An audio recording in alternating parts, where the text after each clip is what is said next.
Do you overstay your welcome? Do you forget your training? Do you criticize people's style? Were you raised by wolves? Let's find out. Here are things that can make it better when we have to live together.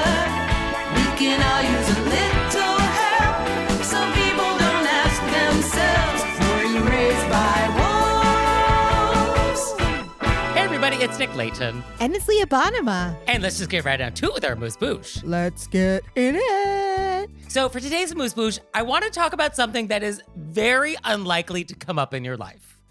But if it does, I want you to be prepared. Oh. Exactly. That's the response I'm looking for. So, Leah, I actually found the perfect tie-in to you specifically. So, you have been invited to a party by J.R.R. Tolkien, Oh. right? You would go to that party. Of course I would. And he has sent you an invitation. And at the bottom of this invitation, it says, Carriages at midnight. Okay. And so the question, Leah, is what does that mean? I would assume that it means that the carriage should come back to pick me up at midnight. Exactly. Yes. That is a very, very polite way of saying, get out of here. Party's over. Don't have to go home, but can't stay here. Yes, that is the time when the party is done, and you should be fetched by your carriage. I love that. Carriages at midnight. For me, it would be like carriages at 9 p.m.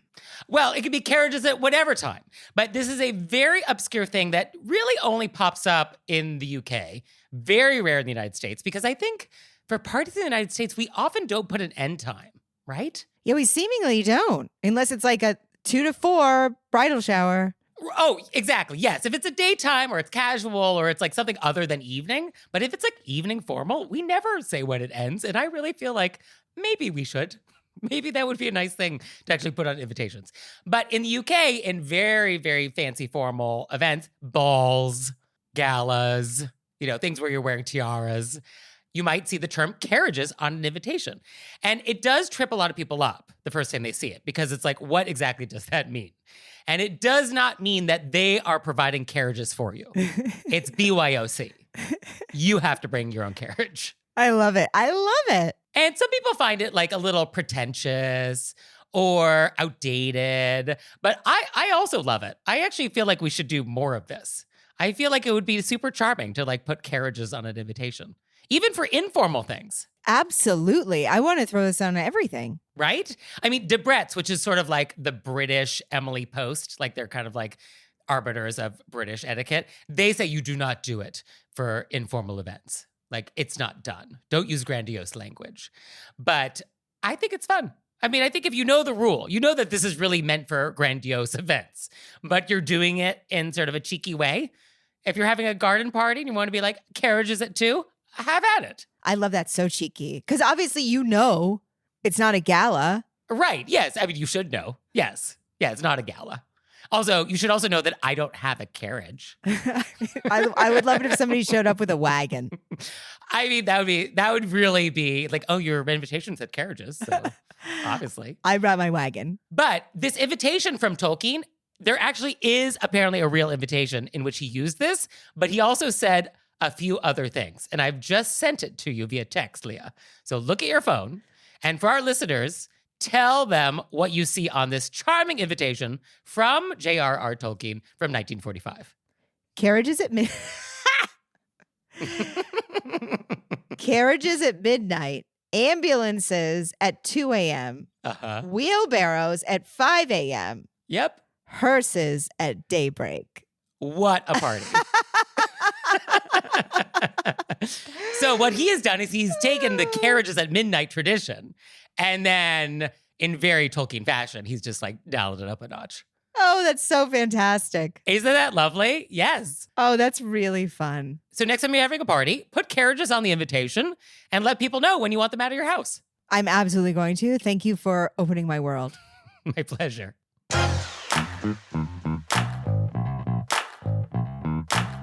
And we're back. And now it's time to go deep.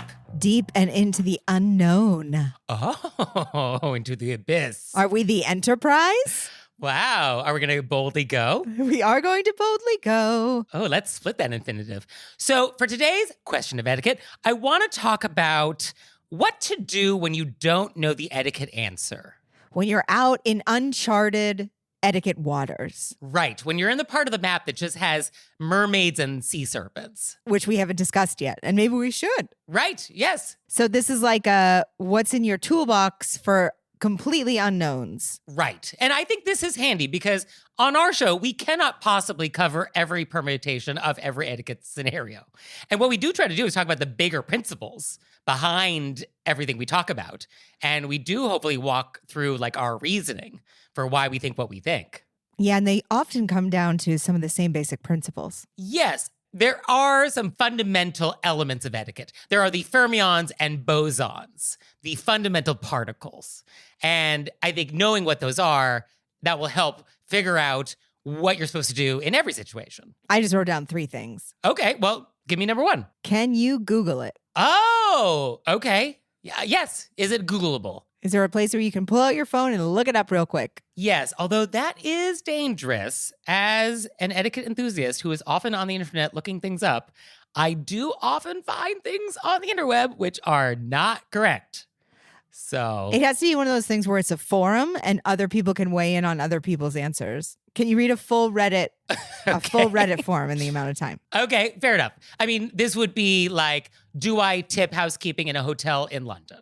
Like that would be a question you could like Google. You could Google. Right. Okay. Yeah. And then I would take the best 2 out of 3 answers. Yeah. I think we don't want to necessarily take the first answer. Yeah. I think we need to have some sort of consensus. Okay. Yeah. And then my second one, which actually should be the first one. Mm. These are not in order, but first is we're going to be polite. Oh, sure. Yes. That's assumed, but I thought I should write it down. Okay. And then the third one is I think you could just say to somebody, this is new to me. What is the best way to do this? Yes. That's on my list, especially when dining. If I'm ever dining and I'm encountering a food or a dish and I don't know how to eat it properly, I will absolutely ask. I'll ask my host, I'll ask the server. It's like, oh, how should this be eaten? Because like there's tons of foods I don't necessarily know how to eat. Or I could eat it the knife and fork way. That feels right, you know. But not every cuisine uses knives and forks. And so like if I wanted to eat it in the traditional manner, like what is that? I don't necessarily know. So yeah, asking. I think asking is totally allowed. Those were my 3. Okay. I mean, for me, I was thinking about the base is the idea that other people exist. And so I think when we're thinking about like, oh, what is my response here? The first thing to think about is other people exist. So what will be the most mindful thing for other people in this scene? I love that. And so we want to be mindful of their property, their space, their feelings, and their time. So is the next move something that will be the most respectful of one of those elements? And often that's the right answer.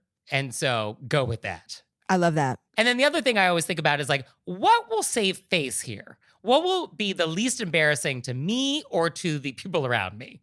So like, what is going to be the slickest, most subtle? What's the thing that won't make waves? And so often that's a really good way to make a decision about what to do. But I think with that, I think a lot of people get embarrassed saying they don't know something. You should not be embarrassed to say this something is new to you or you're unfamiliar. Yes. Oh, you definitely shouldn't be embarrassed about that. Right.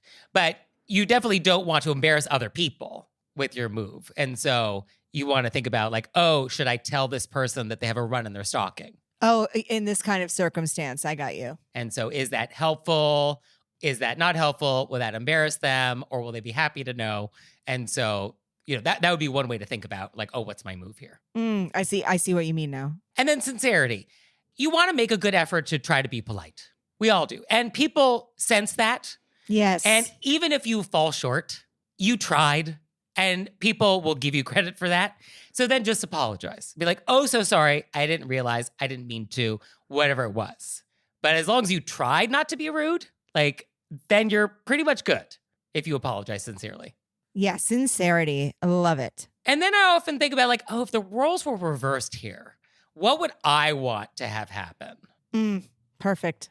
Right? So it's a little like golden rule-y. Although often what I want is like not what people want. That's true. Yeah, I don't want you necessarily using that logic on me. People Because then I always would go, end up with an animal sanctuary full of puppies. well, definitely yes. And then also people always go, wouldn't you want to know? And I always go, no. No. I literally don't want to know anything. Yeah, no, actually don't disclose. Yes. Don't tell me.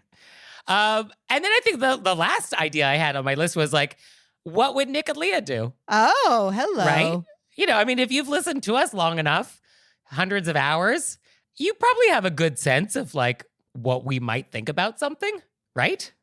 When you said hundreds of hours, it sort of just hit me that if somebody has listened to everything, they have listened to us for hundreds of hours. Hundreds of hours, yes. I mean, we have gotten letters from people where like, I hear your voice in my head all the time. I mean, it's To such which an I honor. say, you're welcome. I love how Or, Nick "I'm says you're sorry." welcome. Yeah, defending. So, yeah, sorry, not sorry. I'm honored. Yeah, I mean, I guess it depends. Like, what am I saying in your head? Like, what is that voice of me saying? Is it nice? Hopefully. When I hear your voice. Yeah. Sorry again. Although that's usually just me saying, like, get it together, Leah. Yeah, that's exactly what it is. It's Get it always together. just send the email. Just send the email. Just move on. Just get over it. So, yeah, WWNLD, right? What would Nick Leah do? WWN ampersand LD. We'll get some bracelets. But yeah, I think if we just remember the baseline, which is like other people exist, what is the most mindful of that reality? Yeah, And then I think all answers flow from there. I think so too. That's what I was trying to encompass with be polite, but you said it's so much better. Okay. Well, be polite. I mean, that's what it is too. Yeah. I mean, be polite and do your best. And I really like the sincerity. Yeah. Sincerity is key. I mean, that's sort of my go-to, but often people are like, okay, don't be so sincere. Uh,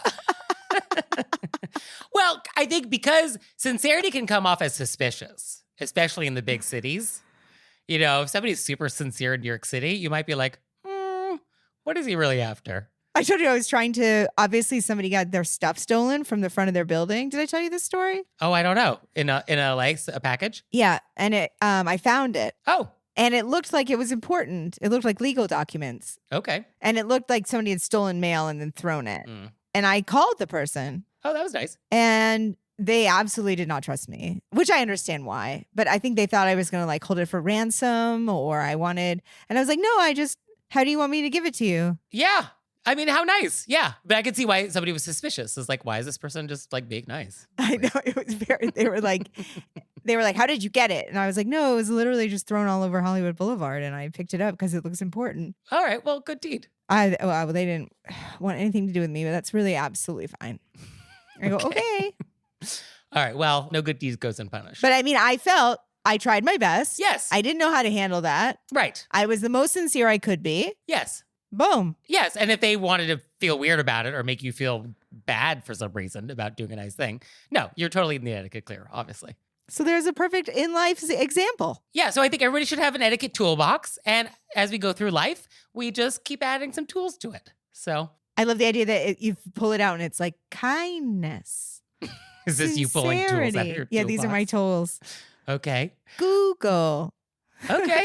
Yeah, whatever visual helps for you. But yeah, I think we all need that foundation because, yeah, we're all going to encounter like bizarre etiquette scenarios that we can't be prepared for because how could you be for everything? But remember your training. Remember, because I regularly don't know what's happening. So Right. Yeah. So if you're like Leah. I keep showing up to places and be like, we haven't seen this before. So etiquette toolbox. Yes.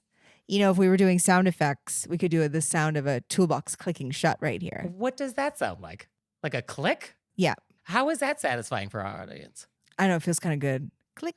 I mean, what did we say about sound effects? Like, don't get used to it. You said you were going to give me that one episode and that was it. Right. I gave you a tennis ball. I mean, I guess the real question is, has our audience deserved another sound effect? Are you serious? Of course they deserve it. I mean, I got some cards in the mail, but I didn't get one card for every listener we have. Wow. So I'm just saying, like, Maybe they're spacing it out collectively. They got together, they made phone calls, they had a group meeting, and they said, let's spread it out over the year. all right, well, maybe listeners, if you're real good, you'll get some sound effects in a future episode. I'm not going to give you a toolbox click, though. I'm so sorry.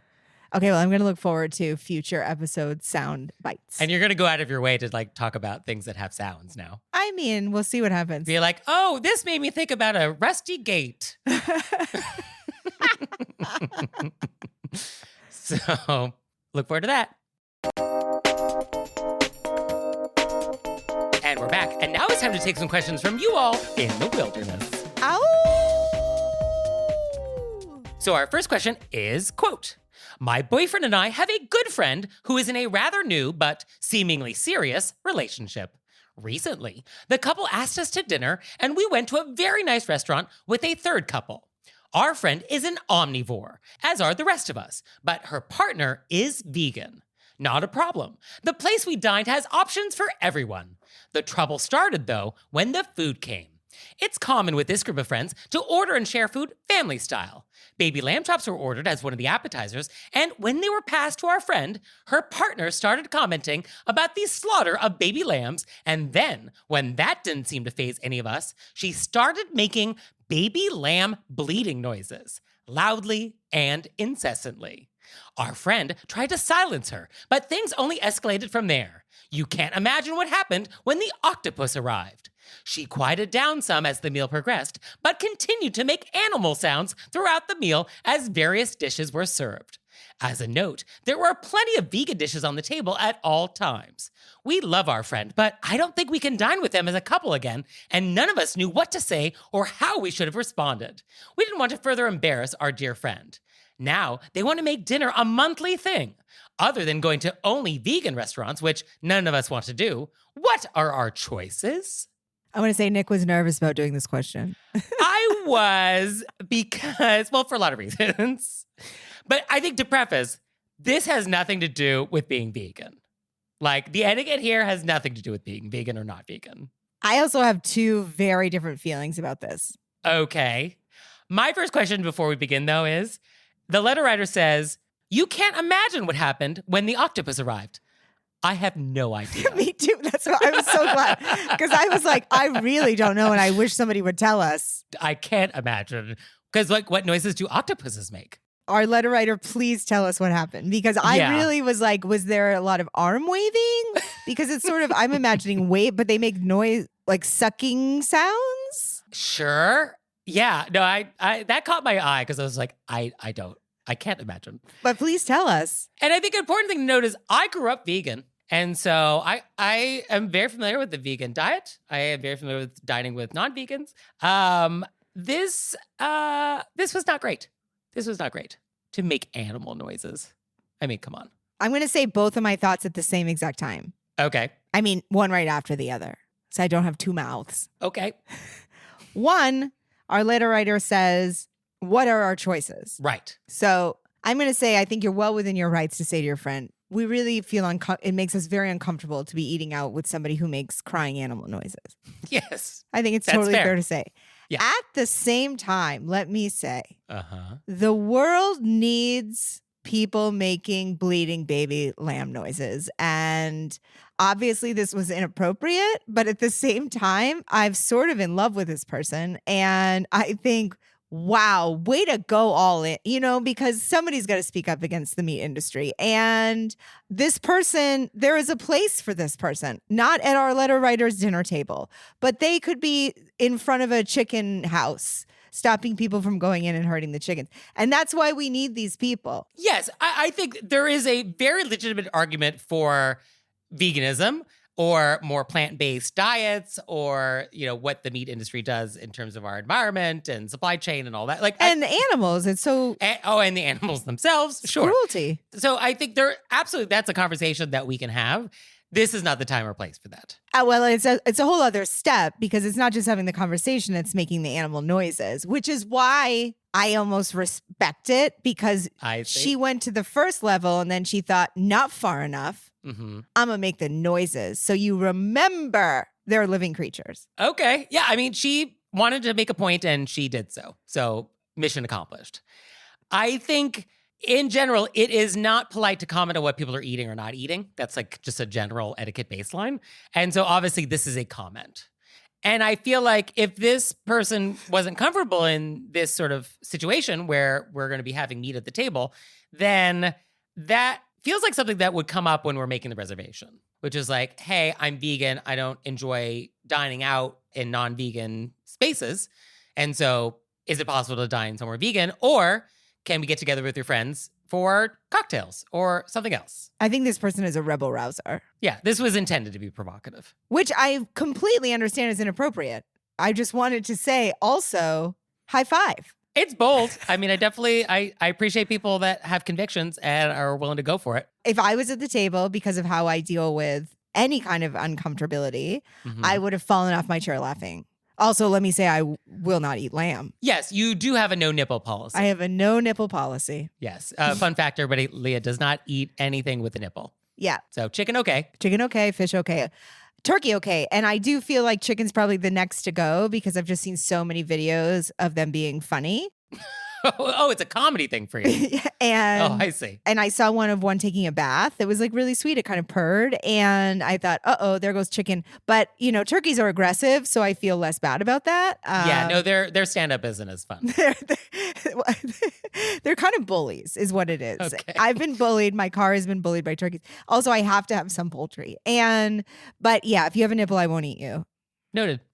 So in terms of like what to do, your friend, I think, was really kind of responsible for their guest. And so I think you did the right thing, which was sort of just kind of try to ignore it as best you can and not indulge it. Not indulging it, I think, actually made them escalate it further. Like, because you didn't indulge it at first, then that's when the animal noises started. Yeah. I think as another diner, I think once we're doing whatever we're doing with the octopus, I think we could have said something along the lines of like, I totally respect your dietary choices. I would hope you would respect ours. And I hope we could just have a pleasant meal. Something in that sort of just non-judgmental, very factual sort of statement, just to be like, hey, let's not. I like that. I also think this person literally doesn't care. Like they're meeting, as you said, they're meeting friends for the first time. They're not in any way trying to be ingratiating or polite. Yeah. So that's why I think they belong on the front lines. So in terms of what you can do about it in the future, yeah, I don't know if we necessarily need to make a monthly thing of dinner. I think a lot of friendships have certain contexts. And so these are not dinner friends now. These are non-food friends. These are game night friends. These are cocktail friends. These are going to a museum friends. But these are not sit-down meal friends anymore. And that's fine. You can have a relationship with them in other contexts. And I think you can straight up tell your friend that. Hey. Oh, your friend knows. Yeah. But I mean, if they ask you, be like, yeah, that's totally it. Yeah, that's why.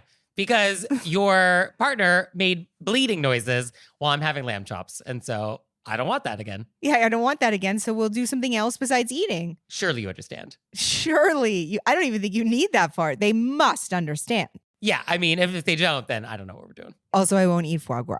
Fair enough. No nipples, but you get it. So our next question is, quote, we have a friend, let's call her Tanya. Tanya has, for the past 10 years, provided brownies for funeral luncheons at her church. The word goes out that a church member has passed, and Tanya springs into action with her brownies. Recently, when Tanya got the word that a prominent member of her church had passed, she knew that there needed to be a double batch. When Tanya put her brownies into the oven, she wasn't able to be there to pull them out. So she asked her husband if he would take them out of the oven when they are done. The husband does as he's instructed and takes them out of the oven, and the pans were brought over as the usual practice is that the brownies are cut on site.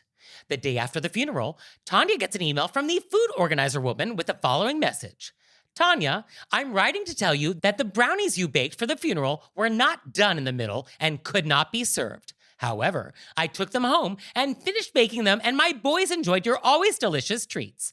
Thank you. You may pick up your pan at ... This requires a two-step solution.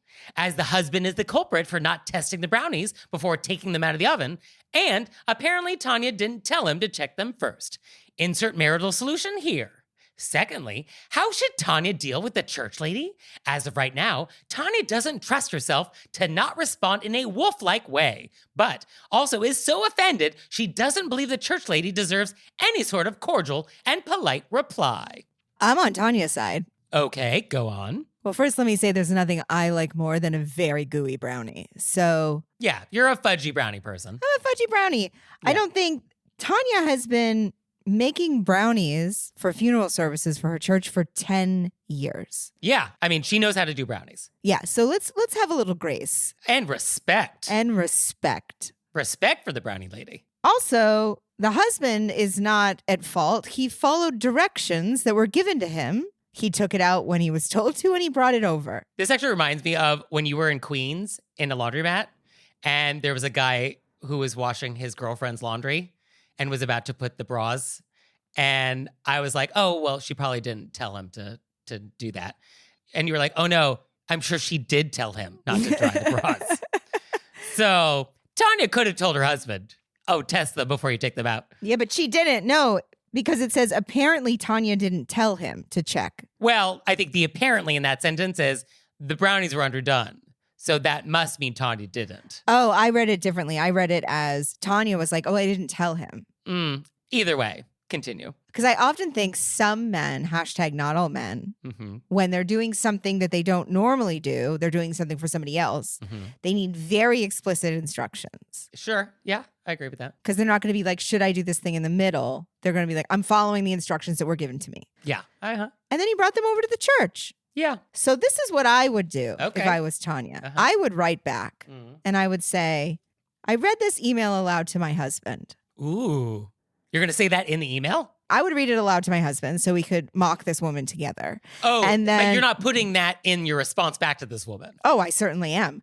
And then I would say, you're saying in the email, like, dear church lady, I read the email you sent to my husband. Yeah. And I would say, as he took them out of the oven and brought them over. Okay. Go on. And then I would say, and we were both taken aback. Oh, okay. But I will be over to pick up my tins. Thank you. Oh, we're just taken aback. No explanation for why. No further detail. You know why. You know why. She knows why. Interesting. That's what I would say. So I went on a huge emotional roller coaster on this question. Like, at first, I was like, oh, well, that was kind of rude of this woman to, like, say that.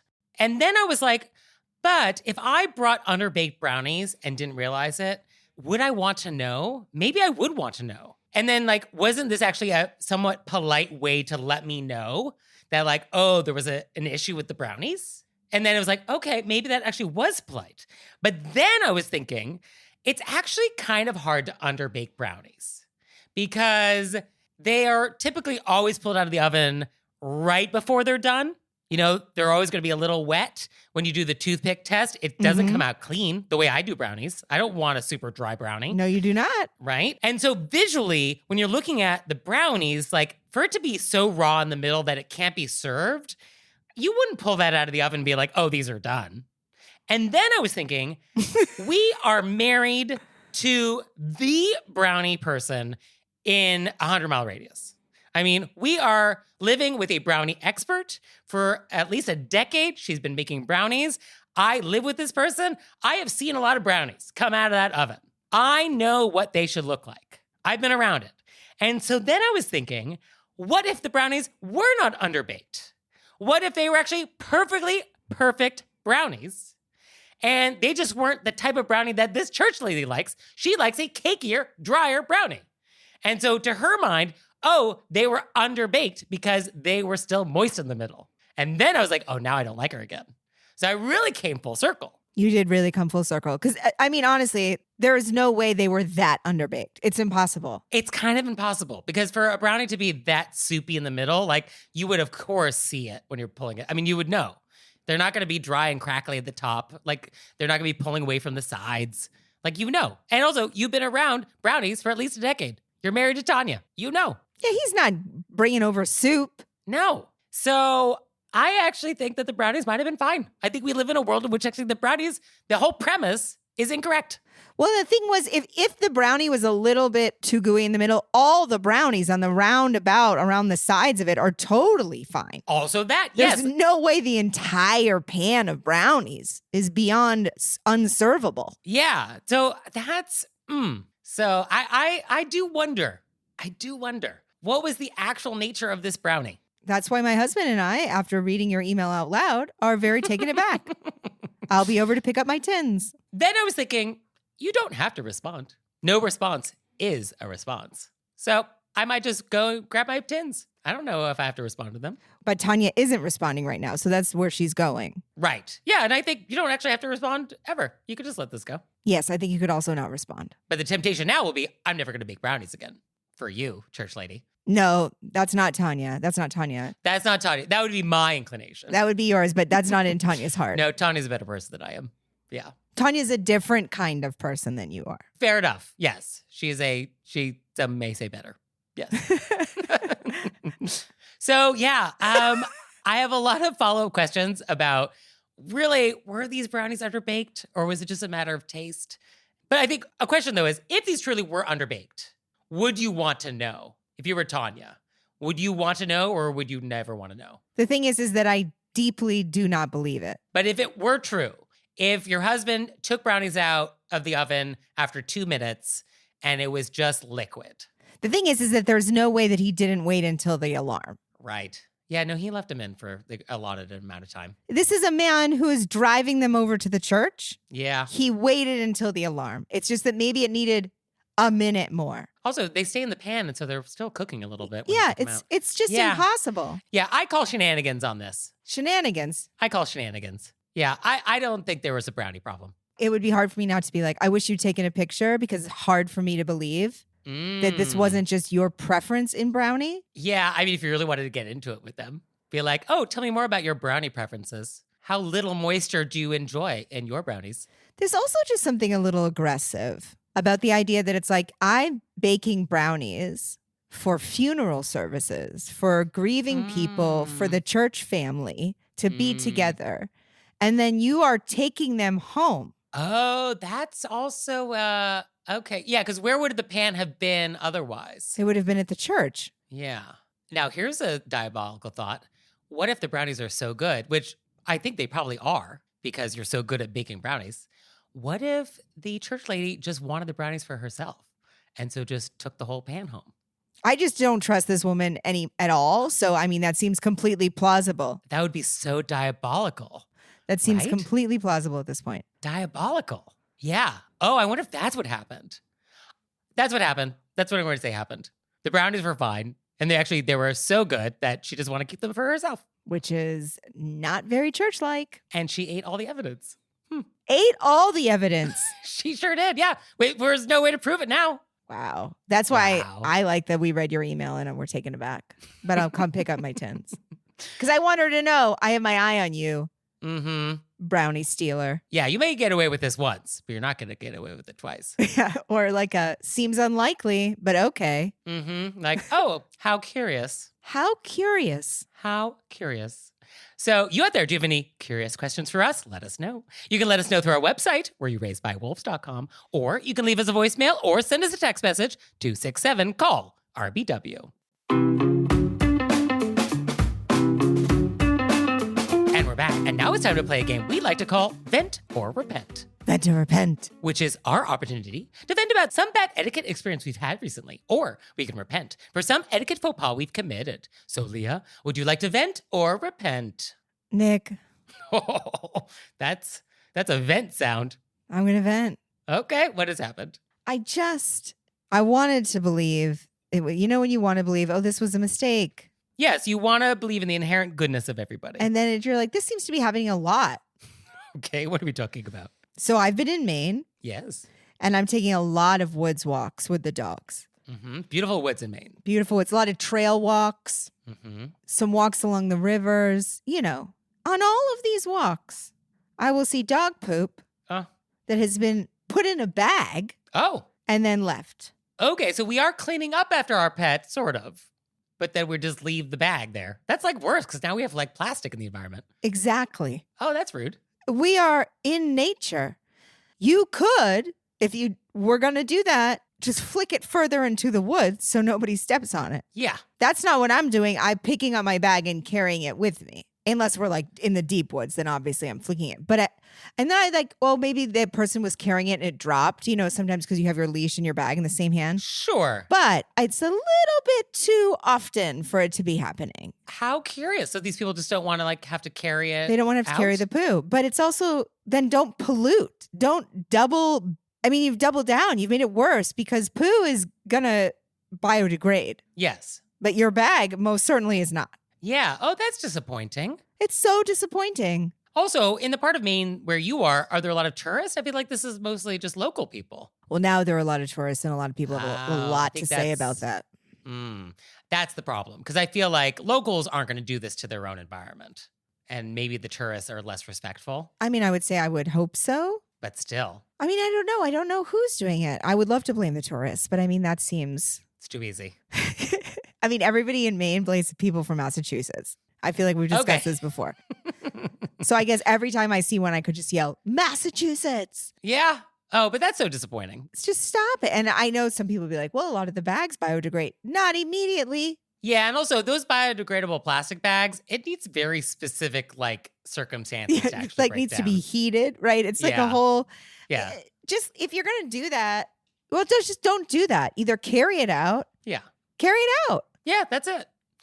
Well, for me, I would like to vent. And so a new hotel actually just opened somewhat near where I live in New York City, who shall remain nameless. And they have a new hotel bar. So with a friend, I went to go grab a drink at the hotel bar, and it was like a Tuesday or Wednesday. So midweek. And so we were stopped at the door. And so they were like, oh, sorry, we're full tonight. But so there's a dress code. And so I was wearing a polo shirt and dark jeans and nice shoes and totally fine, looked nice, great. So then I was like, oh, well, what's the dress code? The website didn't mention anything. And so this guy said, and this is where my memory goes a little fuzzy because I died. I'm getting I'm like having trouble breathing right now. Started floating above my body and I'm looking down at myself in this lobby. And they're like, oh, this is it. Oh, I had such a good run. I had a great time on this earth. And I feel content. Oh, I am dead now. And so I'm not exactly sure what he said, but I believe what he said. The dress code was, quote, chic, trendy, and fashionable. Oh, dagger to the heart. Fashionable. And I am like, wow. I'm not a fashion plate GQ model. Okay, fine. But I feel like I look nice, especially for a downtown hotel. You do look nice, Nick, always. So I was like, oh, okay. So what I'm currently wearing is not chic, trendy, or fashionable. Okay. And so I was like, okay, thank you. Bye-bye. And so a week later, I go back wearing the exact same thing. And I walk up and it's earlier in the day, so they're not as busy. And I was like, table for one, please, for a cocktail. And I was like, oh, by the way, I was just curious, what's the dress code? It's like, oh, just as long as you have a collared shirt. We prefer pants, but dark jeans are fine. Right this way. So what do we make of this? I don't know. I did get a little breathless in the middle of that. And a heat rose inside of me. I was so anxious. I always black out when people say crazy things. Yeah. I sort of feel like you knew that person from somewhere else. Oh, gosh. Oh, what do we make of that then? And then they were you obviously crushed their soul at some point. Oh, I mean, that's possible. Sure. And okay. they were lashing out at you. I've been in New York City a long time. I mean, there's a lot of carnage left in my wake. But yeah, but also the way that he said it, because it wasn't like, oh, our dress code is fashionable. It was more just very factual. It was it was as if he was saying oh no, the dress code is black tie. So oh no, the dress code is chic, fashionable, and trendy. Just very factual. And clearly what you're wearing is not. Obviously you agree. Surely you know that what you're wearing is not any of these things. So no debate here. It's so wild. But the fact that the dress code is just collared shirt and dark pants and not tennis shoes. That's all the dress code is. Maybe this person misunderstood the dress code. Uh-huh. And they thought that meant comme de garçon, asymmetrical. Yes. Uh-huh. Yes. Yeah. I mean, okay. Or maybe the dress code changed in the 1 week between something totally unachievable by mere mortals, and then like something reasonable because they're like, oh, we're trying to run a commercial establishment here. So somebody wearing nice, perfectly fine clothing should be allowed. Yeah, maybe so many people got turned away that people were making phone calls and they were like, oh, we're not doing this right. But all I know is that my standard form of dress is neither trendy, chic, or fashionable. So I learned that. I love that you went back. That's so Nick. That's so Nick. I would just never go back. I made sure I was wearing the exact same thing. Of course. Absolutely. Yeah, I was like, turn me away again twice. Yeah, just try. And P.S., it wasn't that great. I wouldn't go back. And it's nothing to do with like the door policy. It was just like, it's not that great. There's other places to go in New York City. That's so funny to me that you went back. Of course I would. I am petty. At the end of the day, I'm nothing if not petty. So that's my vent.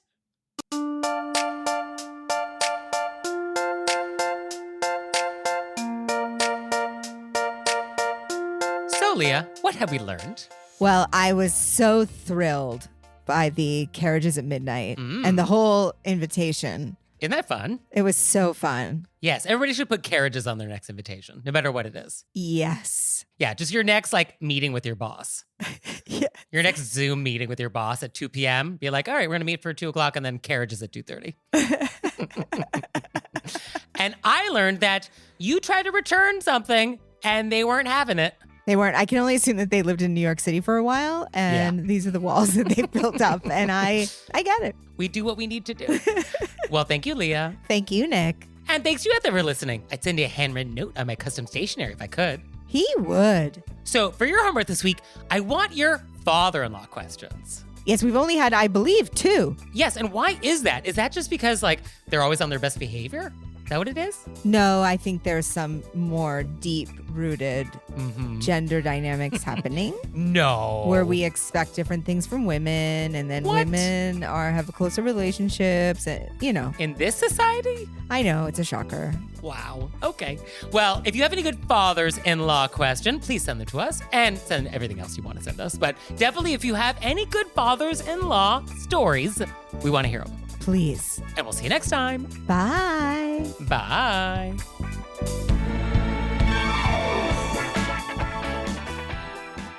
All right, Leah, it's time for Cordials of Kindness, the part of the show that you make us do, but I only give you 30 seconds to do it. Ready, set, go. I would like to do a Cordials of Kindness. I had a show in Vermont at the Vermont Comedy Club, and some of our amazing Wolves family showed up. Oh, that's nice. Yes, and I mean, my heart grew 3 sizes that day. It was just so lovely. And then some people that I went to elementary school showed up. Oh, wow. It was just a wonderful feeling, and I'm so happy. And thank you so much for coming. It's so wonderful to meet our Wolves family. It means so much to me. Oh, that is very nice. And for me, I want to say thanks to my friend Chris. One of the fun things about living in New York City is you'll just get random texts from friends like in the middle of the day, which is like, hey, I have an extra ticket to this thing at Joe's Pub tonight. It includes dinner and a show. Can you make it? And I was sort of like, what time? And he was like, 6:30. And I was like, yeah, I can do that. And so how fun. So fun. So that just means, Leah, we have to wrap this up. Oh, we got to wrap it up, Nick. But thanks, Chris. I can't wait for tonight. That's super fun. So fun. So lovely. So thank you. Great friends are amazing. Great friends are great. Yeah. So great. Great.